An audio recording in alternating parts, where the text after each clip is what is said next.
नमस्कार प्रेक्षकांनो, लपंडाव या नवीन मालिकेच्या आजच्या भागामध्ये आपल्याला पाहायला मिळालं की सरकार फोनवरती बोलत असते.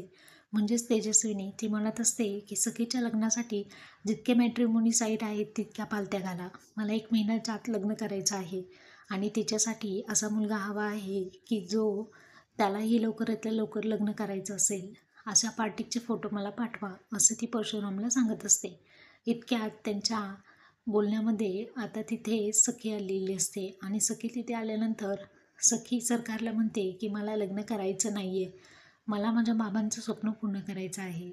तिच्या बाबांचं स्वप्न असतं की तिने पोलीस बनावं आणि गोरगरीब लोकांची सेवा करावी. आता सरकार हसते आणि परशुरामला म्हणते, परशुराम आपल्या कंपनीचा टर्नओव्हर किती आहे? तो म्हणतो 7,000 करोड रुपये. तेव्हा आता सरकार म्हणते माझ्या आजूबाजूला जे पोलीस असतात त्यांच्या वर्षाचा पगार किती आहे? त्यावरती आता सखी म्हणते म्हणजे प्रत्येक गोष्टी तू पैशांमध्येच मोजणार आहेत का?